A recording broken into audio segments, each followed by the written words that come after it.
Today we're traveling on US territory, but we're not talking about the US mainland or the US national team. We're talking about a territory that consists of more than 50 islands and has its own national team. Come with me to the US Virgin Islands.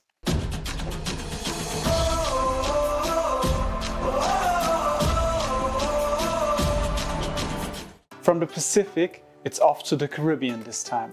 We last talked about football in the Marshall Islands, and we're jumping straight to the next island. But first, of course, we have to travel there again. So here we go. First, we leave the Marshall Islands again, in the direction of Hawaii. We continue to the coast of the USA. We take Washington Airport because then we save a stop.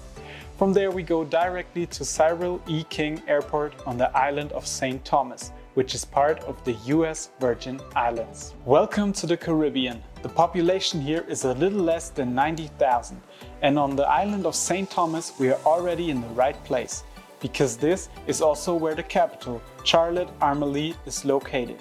About 15,000 people live there. But we would look in vain for the headquarters of the US Virgin Islands Soccer Federation in the capital. So on we go to St. Croix, one of the other main islands. This is the place to be if we want to talk about football. And it started on the island in 1987. That was the year the association was founded and joined Concaf and CFU. It took 11 years before USVISA could also join FIFA and thus participate in World Cup qualifiers. We will discuss the national team's success later, but what about a league on the island? It exists and has existed since 1997. Before that, there were leagues on St. Croix and St. Thomas, each of which played independently. Although the competition still existed on the two islands, from then on the champions were determined in a knockout tournament. The top two teams from each league, two from St. Croix and two from St. Thomas, came together to determine the champion. The Premier League was then created for the 2018-19 season, with everyone playing against each other in the regular season as well. 4 teams from St. Croix, 4 from St. Thomas. The title was won by Hellenites SC from St. Croix, perhaps the most successful team ever in the history of the country. After that, due to Corona, no more games were played, but the 2022-23 season has now brought the comeback. For a start, the teams will once again play St. Thomas and St. Croix separately. Of course, the level of the league is difficult to classify. To judge it properly, I've enlisted the help of an expert, as always. While Zamir Harris hasn't played in the league yet, he was able to learn a lot from his teammates playing in the domestic league at the national team. Zay is 24 years old and was born in Texas. His father is from St. Croix, so his roots are on the island. He just graduated from Georgia Southern University, GSU, and will now try to get a foothold in professional football. He's a left back and made his debut for the national team in October 2018 against Curacao.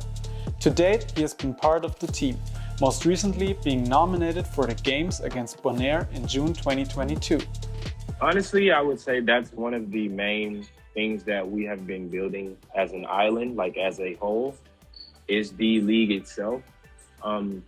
Right now, you have some players that treat it very much like professional. They're very good players, they have great quality. They may not have the most professionalism or, discipline, but they are very good players that have talent where they could go and play professionally elsewhere. And like I said, this year and last year, they have started to take it more serious. So there's, scheduled trainings, there's more, more professional things that go into each team. So I believe that's another thing that's growing as a whole on the island. But with that as well, most of the players that I do know are younger players, and they're usually speaking very highly of the league back home.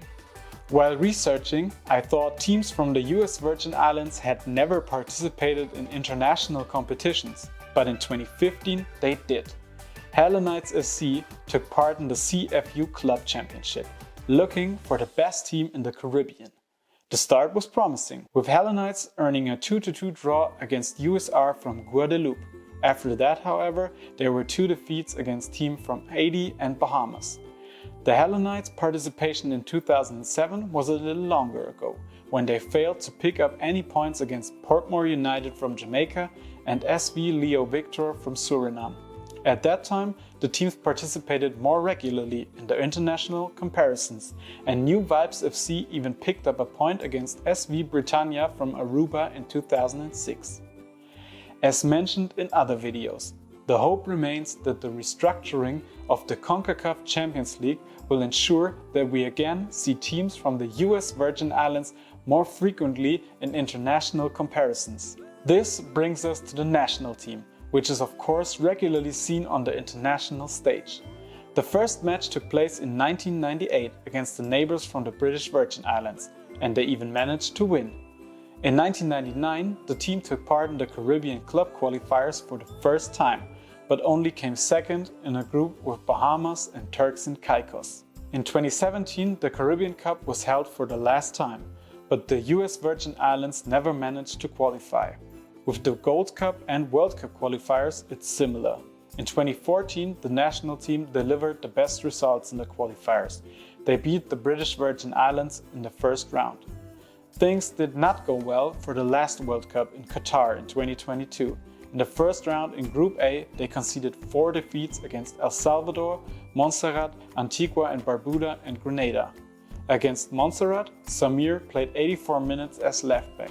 He can tell us about the prospects of the team making it to one of the major tournaments one day. But I do believe that we have what it takes to qualify because, like you said, Grenada, we played, I'm not sure if you know, but we actually played Grenada last year for World Cup qualifiers and we lost 1-0.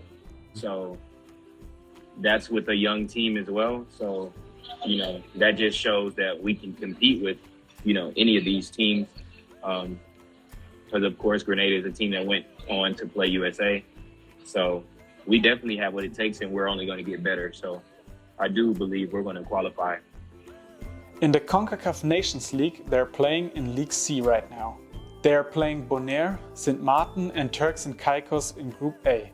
In 4 games so far, they have won 1, draw 1 and lost 2.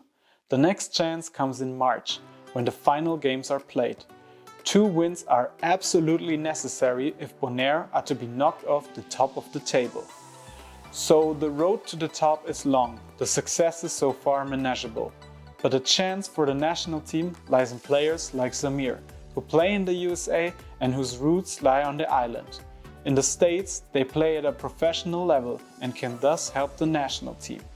Samir reveals how his path to the team went. And they actually reached out to me when I was in college. I can't really remember how they knew I was eligible, but they knew I was eligible. They reached out and that's how I came. And there's been a lot of us since then that they found to bring us in. And since then, it's just been growing where, maybe players know people who are eligible and we may contact someone or we may write them or, ask if they want to play. And we've gained we've added a lot of players to our player pool from this recruitment, and it's making a big difference. They are currently ranked 208th in the FIFA World Rankings, and the team is actually spread all over the globe. Some play in the domestic league, many in the States, but there's also Kessel Green, who plays in St. Kitts and Nevis, Jet Blaschke, who plays in Europe in Gibraltar, or Captain JC Mack, who has actually made the big jump to New Zealand. With Eric Mosso, there's also a goalkeeper who plays in France. As you can see, the team is going international, and maybe they will soon be able to advance in the Nations League and take on the bigger teams from the Caribbean and CONCACAF zone. We can look forward to March when the team comes together again. A new island, a new story. Thanks for joining me on my trip through the football world. Don't forget to subscribe. A big thanks also to Zay for all the information. Thank you and see you in the next video.